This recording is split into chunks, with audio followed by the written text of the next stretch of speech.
Գյուրջան Կասկադ, հասանելի բնակարաններ 65 ամիս մարման ժամկետով։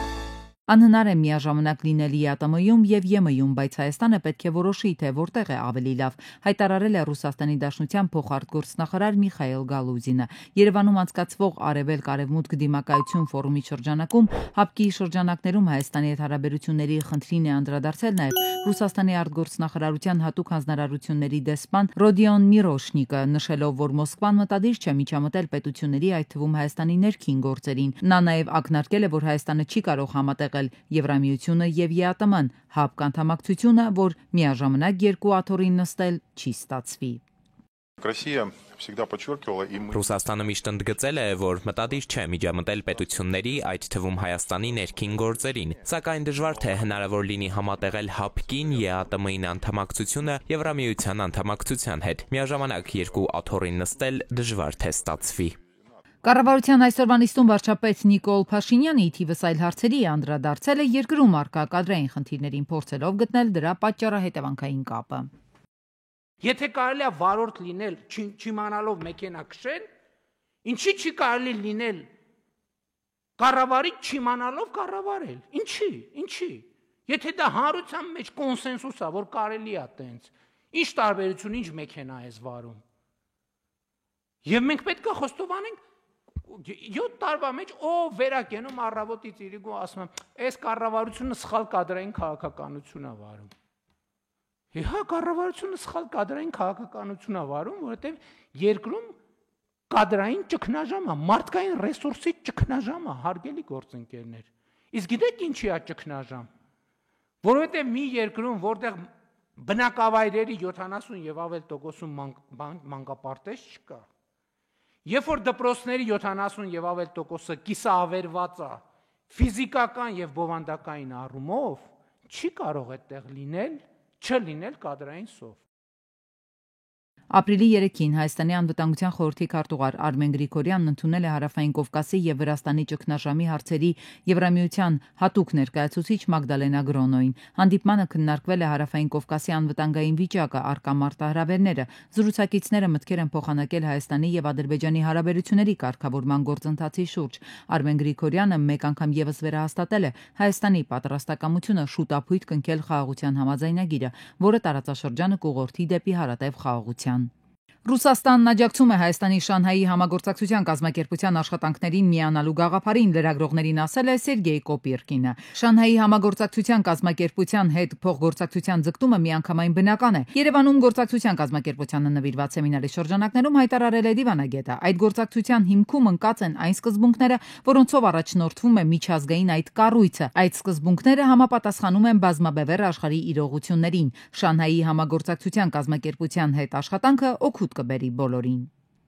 Ամերիկացի հայտնի դերասան եւ ռեժիսոր Ջո Մանգանիելոն որպես գլխավոր բանախոս հանդես է եկել Ամերիկայի հայկական համագումարի կոնգրեսում տեղի ունեցած հայոց ցեղասպանության ոգեկոչման միջոցառմանը։ Նա պատմել է հայոց ցեղասպանությունը վերապրած իր մեծ տատի հուզիչ պատմությունը։ Հայտնի դերասանը նաեւ լուսանկար է հրապարակել իր սոցիալական ցանցում, որտեղ նրա ձեռքին հեղինակավոր Պոլիտիկո պարբերականի հերթական համարն է մի ամբողջ էջի վրա ազատություն Ադրբեջանի կողմից պահվող հայ պատանդներին գրությամբ։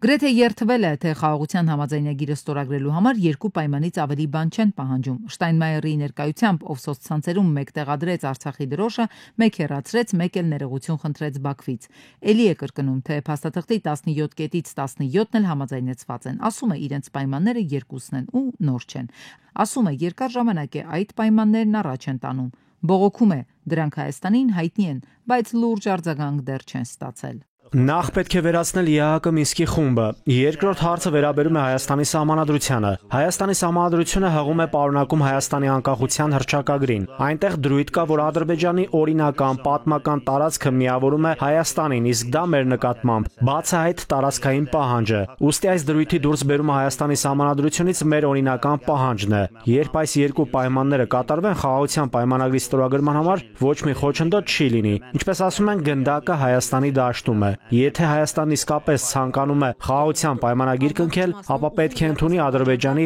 այս երկու օրինական պայմանները։ Օրինական է համարում իր վերջնագրերը, հուժկ ու պնդում անում, որ արժանահավատ երևա այստեղ։ Բայց հենց իր վերահսկողության տակ եղած մեդիան Աստծո օրը քննարկում է, կազմակերպում պայման վերջնագրերի շարք-շարում։ Իսկ այս мեկն իսկական ծաղր է։ Հենց սահմանադրության փոփոխության վերաբերյալ իրենք իրենց զարմանում են, ինչպես կարող է մի երկիրը պահանջել մյուսից փոխել սահմանադրությունը։ В международном праве мы проиграем, если даже будем заикаться. Միջազգային իրավունքի հարցում մենք պարզապես տանուլ կտանք։ Որևէ պետության չես կարող ասել փոխիր սահմանադրությունդ։ Այս մասին անշուշտ Գերմանիայի նախագահն էլ գիտի, բայց Շտայնմայերը Բաքվում չանդրադարձավ դրան, բայց հույս ունի, թե խաղաղության պայմանագիրը շուտով կնքվելու է ու Հարավ-Կովկասում տևական խաղաղություն է տիրելու։ Ֆրանկ-Վալտեր Շտայնմայերը Բաքվում Բերլինի դիրքորոշումն է բարձրաձայնում։ Արցախի հետ կապված Ղարաբաղն Ադրբեջանի տարածք է։ Մենք միշտ ասել ենք, որ դա ձեր տարածքն է, եւ այսօր մենք հաստատում ենք Գերմանիայի այս ուղիղ եւ հստակ դիրքորոշումը։ Մասնագետները չեն զարմանում, հիշեցնում են հենց եվրոպական հարթակում Երևանը Արցախը Ադրբեջանի մաս ճանաչեց։ Գերմանիայի նախագահի մասին, որի պաշտոնը ավելի շատ ինքը հանդիսանում է որպես երկրի ներկայացուցիչ, ինքը փորձել է Հայաստանում PR անել իր երկիրը եւ իրեն անձամբ, իսկ հետո որ տեսավ, որ Ադրբեջանի կողմից է շատ նեգատիվ ընկալվում, դա ուղղակի ներողություն խնդրեց եւ անցավ այն արդեն Ադրբեջանում է հիմա Ադրբեջանի սիրտնաշահում։ Դրանից պետք է հասկանանք, որ եվրոպացիները բաց ասել են, որ Ադրբեջանը իրենց համար ավելի կարևոր երկիր է, որ Ադրբեջանը իրենց ռազմավարական գործընկերն է էներգետիկ ոլորտում։ Կա նաև տեղեկություն, որ ադրբեջանական լոբբիի որջը հենց Գերմանիայում է։ Բունդեսթագի падգամավորներն են դատվում Բաքվից կաշառք վերցնելու ԵԽԽՎ-ում ադրբեջանական լոբբինգով զբաղվելու համար։ Իսկ մինչև պարզ կդառնա, թե ինչպես կվարվեն Բերլինի իրավապահները ԵԽԽՎ-ում գերմանական պատվիրակության նախկին ղեկավար Բաքվից աշխատավարձի պես ռեժիմով դոլարներ ստացած Աքսել Ֆիշերի հետ, կամ Բաքվի սև դրամարկղը մսխած ԵԽԽՎ մոնիթորինգի հանձնաժողովի երբեմնի ղեկավարի հետ, հայկական մամուլը գրում է, որ ադրբեջանական ինքնաթիռները շարունակում են Իսրայելի ավիաբազայից բեռ տեղափոխել Բաքու։ Ամերիկայի Միացյալ Նահանգներ ներկրվող բոլոր ապրանքների համար կսահմանվի 10% հավելյալ մաքսատուրք, ավտոմեքենաների համար 25%։ Հավելյալ մաքսատուրքեր են սահմանվել բազմաթիվ երկրների դեպքում փոխադարձության սկզբունքով, այդ թվում Հայաստանի համար 10%։ Ռուսաստանի Դաշնությունը չկա այս երկրների ցանկում, մինչդեռ Ուկրաինայի դեպքում կգործի գումարած 10% մաքս։ Ուկրաինական Կրիվոյ Ռոգ քաղաքը ենթարկվել է ռուսական բալիստիկ հրթիռի հարձակման, վնասվել են բազմաբնակարան շենքեր, 4 մարդ զոհվել է, 14-ը վիրավորվել։ Կատարվածին արձագանքել է Ուկրաինայի նախագահ Վլադիմիր Զելենսկին։ Նման հարվածներն ապացուցում են, որ Ուկրաինային անհրաժեշտ են բավականաչափ հոբ համակարգեր եւ հրթիռներ մարդկանց պաշտպանել կարողանալու համար, հայտարարել է նա։ Հյուսիսատլանտյան դաշինքի անդամ պետությունների արտգործնախարարների բրյուսելյան հավաքի ընթացքում ՆԱՏՕ-ին անդամակցող պետությունները որոշելու են Ուկրաինային խոստացված 20 միլիարդ եվրոյի ռազմական օժանդակության հատկացման հարցը։ Անվտանգության ոլորտում առկա խնդիրներն այնքան գլոբալ են, որ որևէ երկիր միայնակ դրանք լուծել անկարող է, ընդգծել է ՆԱՏՕ-ի գլխավոր քարտուղար Մարկ Ռյուտեն։ Թուրքական ընդդիմությունը ի պաշտպանություն Ստամբուլի ձերբակալված քաղաքապետ Էքրեմ Իմամօղլուի հանդես է եկել նոր առաջարկով։ Ընդդիմադիր ժողովրդի հանրապետական կուսակցության ներկայացուցիչները կոչ են արել 24 ժամով դադարեցնել սպասարկման ոլորտի բոլոր ձեռնարկությունների աշխատանքը։ Իշխանության ներկայացուցիչները դա անվանել են տնտեսական սաբոտաժ։ Իսրայելի վարչապետ Բենյամին Նեթանյահուն կնոջ Սարայի հետ ժամանել է Բուդապեշտ։ Իսրայելի վարչապետի ժամանման մասին հայտարարել է Հունգարիայի պաշտպանության նախարարը։ Նեթանյահուն ժամանել է հունգարացի գործընկեր Վիկտոր Օրբանի հրավերով Իսրայելի վարչապետը Հունգարիայում կմնա մի քանի օր։ Նա մի քանի հանդիպումներ կանցկացնի։ The Times of Israel-ը նշել է, որ Նեթանյահուի առաջին ուղևորությունն այն բանից հետո, երբ միջազգային քրեական դատարանը նրան ձերբակալու օրդեր է տվել։ Ըստ թերթի աղբյուրների այս ընթացքում Նեթանյահուն մտադիր է հայտարարել Իսրայելի միջազգային քրեական դատարանից դուրս գալու մասին։ Իրկուտսկում պլանային թռիչք կատարելիս կործանվել է Tu-22M3 ինքնաթիռը 4 հոգուց բաղկացած անձնակազմը ցած է նետվել, 1 օդաչու զոհվել է։ Վթարի պատճառը տեխնիկական անսարքությունն է եղել։ Պատահարից հետո Իրկուտսկի մարզում ավելի քան 200 տուն մնացել է առանց էլեկտրականության, ինքնաթիռը հարվածել է էլեկտրահաղորդման գծին։ Մյանմայում երկրաշարժի զոհերի թիվը հասել է 3085-ի, եւս 4715 մարդ վիրավորվել է, 341 մարդ անհետ կորել է։ Մարտի 28-ին Մյանմայում 7.7 մագնիտուդ ուժգնությամբ երկրաշարժ է տեղի ունեցել, էպիկենտրոնը գտնվել է երկրի մեծությամբ երկրորդ քաղաքից 1.5 միլիոն բնակչությամբ Մանդալայից 17 կիլոմետր հեռավորության վրա։ Ժոզե Մոուրինյոն սեղմել է թուրքական Գալաթասարայը գլխավորող Օքան Բուրուկի քիթը, ինչից հետո վերջինս ընկել է հատակին։ Ավելի վաղ Բուրուկը Մոուրինյոին լացակումած էր անվանել մրցավարների աշխատանքի քննադատության պատճառով։ Բարձրագույն կրթությունը այլևս նորաձև չէ։ Թվային փոխակերպման այս դարաշրջանում երիտասարդները նախընտրում են հավելյալ ժամանակ ու գումար չվատնել համալսարանական կրթության վրա։ Փոխարենը հաճախում էին կարճաժամկետ դասընթացների ձեռքբերում առավել ակտուալ մասնագիտություն ու շատ արագ ինտեգրվում աշխատաշուկայում։ 6-ամսյա կամ 3-ամսյա կուրսերը իրենցից ենթադրում են 100-ից 200,000 դրամ վճար, որը նաև հնարավորություններ են տալիս լավագույն կամպանիաներում աշխատանք գտնելու ու բարձր վարձատրվող աշխատավարձով։ Կրթության փորձագետը բուհական կրթության հանդեպ հետաքրքրության նվազումը պայմանավորում է մեր երկրում կրթության ոլորտի աստղաբաշխական վարձավճարներով։ Հայաստանում բարձրագույն կրթությունը թանկ է։ Ուսման վարձերը շարունակաբար թանկանում են։ Երևանում ապրելը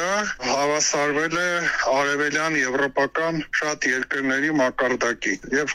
մարզերում ապրող մարդկանց համար հեշտ չէ Երևանում ուսանող պահելը։ Կրթական գերատեսչությունը ուսանողներին գրավելու ու դեպի բարձրագույն կրթություն հետ կանչելու մեթոդներ այդուհանդերձ կիրառում է։ Օրինակ, բնագիտամաթեմատիկական ուղղվածությամբ սովորողներին խրախուսելու համար բարձր կրթաթոշակ է սահմանել՝ մոտ 70,000 դրամ։ Կրթության մյուս փորձագետը սակայն կարծում է, որ սա նույնպես անօգուտ մեթոդ է, որպես օրինակ բերում է Ագրարային համալսարանի վիճակագրական տվյալները։ Վերցրեք եւ տեսեք, օրինակ, անցած տարում քանի հոգի է ընդունվել Ագրարային համալսարան, ունենալով այդ հնարավորությունը։ Պարզվում է, որ Ագրարային համալսարան ընդունվողների թիվը վերջին 3-4 տարվա ընթացքում ավելին չէ, քան 40-60 հոգի ընդամենը։ Մարդը մտածում է, լավ, ասենք 4 տարի նա սովորի համապատասխան բուհում եւ ստանա կրթաթոշակ։ Արդյոք դա երաշխավորում է, դրանից հետո նրա կյանքը ոչ մի երաշխիք, որովհետեւ պետությունը դրանից հետո ըստ էության ձեռքերը լվանում է եւ որևէ բան չի առաջարկում։ Բարձր կրթաթոշակով ուսանողին չեն գրավի, չկան երաշխիքներ, որ տվյալ ֆակուլտետն ավարտելուց հետո նա կմնա տվյալ ոլորտում եւ կկայանա աշխատաշուկայում։ Մեր երկրում բարձրագույն կրթությունը կտրված է իրականությունից, ընդգծում է փորձագետը։ Մեր պետությունը իդեմս կառավարության վարում է այնպիսի քաղաքականություն, որ օրինակ կրթության ոլորտում զբաղված մարդու աշխատավարձը կարող է 2-3 անգամ ավելի ցածր լինել, քան բարձրագույն կրթություն չունեցող ոստիկանի աշխատավարձն է։ Գործատուները նույնպես փաստում են հարյուրավոր ուսանողներ այսօր ընտրում են ժամանակակից գործիքակազմերն ու մասնագիտությունները։ Օրինակ, ծրագրավորումը, գրաֆիկ դիզայնը, մարքեթինգը բավականին պահանջված են աշխատաշուկայում։ Վարձավճարն էլ հավասար է բուհի գրեթե 1 տարվա վճարին։ Հայկական շուկայում ջունիորը կարող ստանա 150-ից մինչև 300,000, մենք ուսանող ենք ունեցել մինչև 350,000 սկսնակ մտել է։ Իդել կարգավիճակը կարող ստանա 250,000-ից մինչև 500,000 դրամ, սենյորը արդեն կարող 500-ից վերև ստանա։ Այդ ավարտելուց հետո մենք սովորեցնում ենք ինչպես ճիշտ դիմել,